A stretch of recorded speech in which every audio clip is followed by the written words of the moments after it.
Hello, everyone. This is Dino Chris from Prehistoric Facts, and this is a Q&A episode. So let's actually get started, shall we? So, Nicholas, your question: if there will be another Jurassic Park movie, I hope that they will not make the T.rex a pushover like they did in Jurassic Park 3, Jurassic World, and Dominion.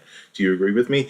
Yeah, I think so. Because Jurassic Park 3 kind of started the trend of like that there needs to be a new big bad like meat eating dinosaur to take on the T Rex, and the T Rex is supposed to lose, and all that sorts of stuff. Like, that needs to end because, like, when we look at Tyrannosaurus Rex in the first and foremost, Tyrannosaurus Rex was not a pushover. It is not a pushover. It is one of the strongest meat eating dinosaurs to have existed. And it's mainly due to the muscle mass and, of course, the jaws. Skull, jaws, teeth, you name it. Because Tyrannosaurus Rex is built for combat. It was built for combat. Whereas, like, the Jurassic franchise kind of made it look more like that it was not designed for combat. It was mainly designed to do the ambush predation, and that's it. And take on and then just basically go after the people. That's what it was kind of doing most of the time, and it wasn't like fighting like other types of. It wasn't like fighting a Triceratops. It wasn't fighting like a Stegosaurus by any means. It was just kind of like it was just like, nah, I'm gonna do with the smaller stuff. And it's like, come on, man. Like, T-Rex is actually designed for combat, whereas Spinosaurus, Giganotosaurus, those dinosaurs are not meant for. Those dinosaurs were not totally designed for like full on combat.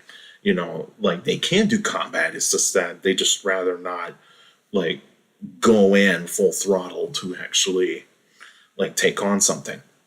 Like, it's just basically going to be careful and actually select a certain type of spot to actually attack, and then of course, and also, like, most predators don't want to get injured. They don't want to get injured. And so, like, yeah, Tyrannosaurus Rex in the Jurassic franchise needs to be built, needs to be more like an intimidator, and also not really be the like focal point of the Jurassic franchise too much. Like, you could still get a big bad dinosaur. It's just that you don't need to do carnivores all the time. Like, hey, it could be a herbivorous dinosaur for all we know. Like, it could be like a herd of like Triceratops, for example, that has killed numerous amounts of people, and then all of a sudden it's like the humans have to take on like the Triceratops herd. Some of them get killed, but then there's one left, and that is the alpha male. And that alpha male has to take on the T-Rex, and the T-Rex defeats it. Like that sort of thing. Like, that can work. To actually showcase that T-Rex was not a pushover. But yeah, that the Jurassic franchise needs to stop doing that. All right, Luke Zilla, your question: what are your favorite versions of Godzilla? Here, and you put down a list of yours. Number 5, Godzilla -1. Number 4, original 1954 Godzilla. GMK Godzilla, Godzilla Ultima, and Heisei Godzilla is your number 1. And also, sorry not for commenting on your videos as much. Been busy working. Yeah, that's fine. That is totally fine. There, Lucilla. Totally understandable. If you got work to do, that is totally fine. That sort of thing. But anyway, one of my favorite versions of Godzilla. It kind of differs from time to time. The 1954 Godzilla is always a classic. It's always a classic. The very first model of Godzilla, always a classic. But I would say Godzilla 2000. I like that version of Godzilla because I think that one just looks like super cool. Like, just the fangs, and of course the spikes on its back are just like larger, and of course look a little bit more intimidating.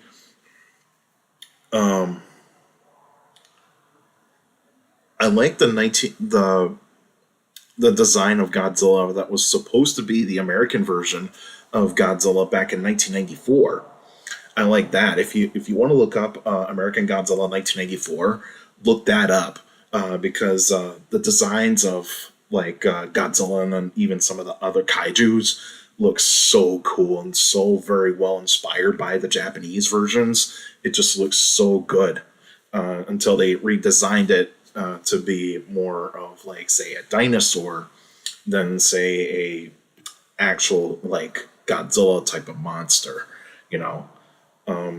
But yeah, Millennium Godzilla, the 1994 American Godzilla, which was supposed to happen. Like, look that up.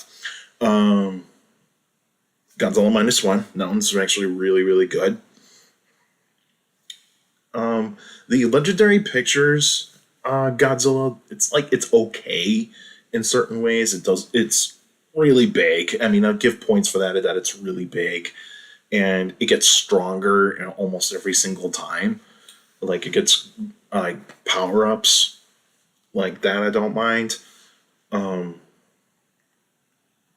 I want to say I think if you're talking about the Hesai Godzilla, I think you're talking about like some of the like the really classic Godzilla stories, like Godzilla versus Mechagodzilla, Godzilla versus Mechagodzilla 2, um, and that sort of thing. Like, yeah, I like those Godzillas too. But even though, like, when you look at the '60s versions of Godzilla, like it looks so corny. It looks so corny, but that's what the beauty of it is that like some of those Godzilla films in the '60s made by Japan, like those are meant to be like corny and kind of cheesy, and like yeah, it's a rubber suit.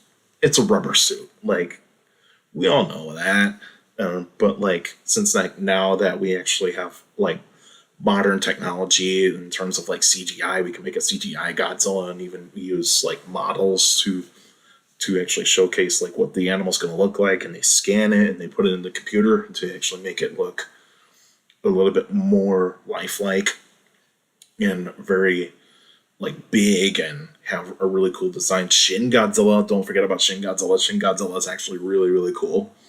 I like that Godzilla because it's so scary. It's such a scary version of Godzilla. Like it's like last form that we actually got to see in that movie. I haven't seen the full movie yet, but I've seen scenes of that movie, and like it looks really, really good. It looks really good. Shin Godzilla is one of my favorites, but yeah, I mean, like I don't rank a lot of the Godzillas because I just go like it differs from time to time. But yeah, but like your versions of Godzilla, the versions that you like, I give full credit. I give you props for showcasing what your favorites are. I mean, like minus one is one of my favorites. The 1994 Godzilla that was supposed to be in the original American Godzilla. That design was really cool. I had a toy of that, and that looked really, really cool. Um, and like the Godzilla from like Godzilla versus Mechagodzilla, Godzilla versus Mechagodzilla 2, the OG Godzilla of 1954 version. Those are some of my favorites. And also Godzilla 2000. That one I actually like a lot too. All right, Benjamin, your questions. Is Eotriceratops the largest of all ceratopsians? Latest research suggests that, even though there's not much of fossil material of Eotriceratops, but yeah, it is. It is considered to be one of the largest ceratopsians so far. Which of these chasmosaurians is closer in design to Triceratops? Eotriceratops or Torosaurus? Eotriceratops. There's no question about that. Eotriceratops is the closest to the design of Triceratops. Torosaurus, no. No, no, no, no, no, no, no. Torosaurus has got a much longer skull, and so that kind of changes the equation right there. Is that Torosaurus has got a much longer skull, whereas Eotriceratops does not have that much of a long skull. It kind of has, it still has a long skull, but it's a much more wider frill, similar to Triceratops. Triceratops has a wider frill. Torosaurus has a more elongated frill, and so it's more Eotriceratops. Why are Tyrannosaurs ambush predators? Well, there's some Tyrannosaurs that are ambush predators. Like, say, when you look down to the bigger versions of Tyrannosaurs. So you're talking about like Zoochotyrannus, Tarbosaurus, Tyrannosaurus rex, the Spletosaurus, even Lythranax, and Vistahyverser, Teratophonius. Like, those ones are ambush predators because they actually, like, even Albertosaurus can be an ambush predator too. Albertosaurus can be an ambush predator too. It's because they're more stocky. They're more heavily muscled, and so they're not really designed to like do a lot of fast running at great distances. They're more designed for short bursts of speed and actually be able to catch their prey by surprise. Not really designed to pursue their prey. Whereas, like, say, Gorgosaurus, Albertosaurus, Iliorama, and even some of the earlier Tyrannosaurs, they were more designed for speed, and so they were able to catch faster moving prey, and so that's what they were doing most of the time. And but even though Gorgosaurus can still do ambush, so does Albertosaurus. They're more, but they're still speedsters, and so they will actually still chase down their prey. That's what's more likely going to happen with those kinds of Tyrannosaurs. But majority of Tyrannosaurs are ambush predators, and so they use their size. They actually basically just have to keep quiet and get as close as they can to their prey, and hopefully wait for a juvenile or a very weak individual of a prey, of whatever prey it's going after, get close enough, and then it comes out and attacks and pretty much tries to kill it and get a meal. That's what it's more likely what they're going to do. But like pursuing prey, that can be Gorgosaurus, Albertosaurus, and Iliorama, because those guys are very good speedsters. So yeah, I would probably say that like Tyrannosaurs have a combination of like ways that they can catch their prey. But Tyrannosaurus rex, Zoochotyrannus, Tarbosaurus, Spletosaurus, those guys were more likely ambush because they're just too stocky for pursuing prey. But even though the juveniles of those types of species, those guys were very, very fast. They were able to catch fast-moving prey. And your final question, why did Carnotaurus have a flexible lower jaw? Well, Carnotaurus has a very thinner jaw compared to other types of predatory dinosaurs, but its jaw is flexible. It's because they're able to take large enough bites to actually get enough meat in their mouth and actually swallow it. And so they're not really going to be nibblers too much, but they are going to take large bites. And also Abelisaurs have a very strong bite compared to other meat-eating dinosaurs, the Carcharodontosaurids, Allosaurids, but so they actually do have a stronger bite, but even though their jaws are kind of thinner, so they're not totally designed to crush bone. They're not designed to crush bone like Tyrannosaurs. And so they're designed more likely for slashing bites, very devastating slashing bites. And so these would be deep, penetrating bites that would actually have their prey bleed to death. That's pretty much what they're doing. And Abelisaurs were able to also clamp onto the prey and kind of shake a little bit to actually make much more devastating bites. That's what they could do. Majungasaurus, for example, can do that. Carnotaurus is more on the side of hang on to the prey and also be able to take really large bites. They don't actually have the jaw opening the jaws as much say Allosaurus, for example. Allosaurus can open its jaws much wider than Carnotaurus can. But yeah, it's more about how big of a bite they can actually get, how much they can chomp on in terms of their prey. And Alex, your question, what do you think was the purpose of the thumb claw of the sauropod dinosaurs? This is a good question. What certain types of research has shown is that these claws are not really designed for defense that much. It just seems like they're more on weight bearing. they're more designed on weight bearing. Because like say the sauropodomorphs, the early relatives of sauropods, like say Plateosaurus, Anchisaurus, and a few others. They were bipedal animals, and they actually did have really large claws, and those claws can be used for digging and also to defend itself. But then, as they became the true sauropods, those claws were not used for defense that much anymore. It's because they were relying on their size and even like their tails to actually do to be their defense.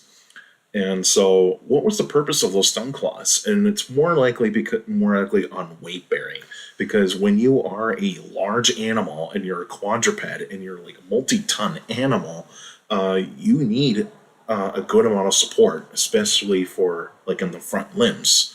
The front limbs do need to help with some support, and I think that's why those stun claws on sauropods were mostly used for. It was mostly used for like weight bearing, but of course they can use them to dig if they need to, but I think they relied on their back legs to do that. But I mean, we need more research on like the thumb claws of these sauropods, because that is a really good research subject to think about. Is like, what could these claws been used for? Were they for just like weight bearing to actually stabilize their weight? Or was it more of like, say, did they use them for something else? Let's see what that answer could be. It's going to be a really good research paper. If there's any papers out there that actually do talk about this, send them to me. Email them to me, so that way I can actually take a look at the paper. And so, yeah. So that's a really good question, Alex. And that's all the questions I got for you today. Next week will be a special episode. I'll let you guys know what kind of prehistoric animal I'm going to talk about. So stay tuned for that. And of course, it's via our request. I got a list of prehistoric animals that I have that you guys have requested for me to talk about. And so if you have a suggestion for a special episode for like what kind of prehistoric creature you want me to talk about, please put them down. Don't send me a huge list. Please keep it down to like say 5. Keep it like to 5 animals in like one request. So that way I can actually look at them and actually see if I have covered them before and there's more research that has done about them, or otherwise if it's one I have not done yet. And so yeah, please feel free to do so by sending them to me mostly through the comment section on like this video. And so please feel free to do so. Or otherwise, you can send them to me in the comments on like a post on this channel as well. So please feel free to do so. Send me some of your requests for special episodes. But you can still send me questions about dinosaurs and other prehistoric life by emailing me at dinochrist71@gmail.com, or just go to my Facebook page, Prehistoric Facts with Dino Chris. Like the page, you have to post requests in the comment section. Please put them in the comment section. Don't put them on Messenger. Messenger's a private conversation, so please put your questions in the comment section on any Facebook post. And also for you YouTubers out there, like the video, subscribe to the channel according to my analytics. So that if you guys are checking out my channel and not subscribed yet, so please feel free to hit the like button. And that's how the YouTube algorithm works. The more likes the video gets, the more likely the video gets spread out to people that are interested in dinosaurs, prehistoric life, paleontology, and geology in general. So please feel free to do so. And also share the video, share the channel to anybody that's interested in dinosaurs, prehistoric life, paleontology, and geology in general. So please feel free to do so. And like I said, subscribe to the channel and also hit that notification bell so that you can get your weekly notifications of every video that comes out. And also you can go onto the channel. You can go into the post tab. I do have a community thing on here. I want to keep a reminder for everybody in terms of the community thing. You can send me like paleo art. You can actually send me research papers that have been put out in terms of paleontology, mainly on the vertebrate side. Please keep them onto the vertebrate side, and also to make sure that you also check out the polls on the channel too. I post polls every 3 days on the channel, and also I post updates of upcoming videos and even some paleontology news. And this past week there was a lot of new stuff that was coming out. I mean, like we have a new ankylosaur that actually got named, and we had another iguanodontid that actually got named. Like it was actually a lot to take in for a paleontology content creator like myself. And so, yeah, it was a lot to showcase. And yeah, so feel free to check out the post tab and even go into the community uh, part of the channel too. You guys can interact with each other and also can interact with me, that sort of thing. And also for your YouTubers out there, leave your questions in the comment section because I do read them all. All of you guys are sending me questions via email, Facebook, and YouTube. You guys are awesome. You're giving me some great questions for these Q&A episodes. It means a lot. So keep up the great work, and also make sure you keep your questions short to the point. You can also follow me on Instagram at dino.chris.pf. I post pretty cool stuff on there. You can also follow me on Threads, same thing, at dino.chris.pf. I post pretty cool stuff on there as well. Also, take care of people around you, and also for your people out there, and make sure listening, your parents, your teachers, and your guardians. It's the best motivation you could have for good education. Is very important. If good education is with a good education, you get a good job in the future. That's it for now, and I'll see you guys next time.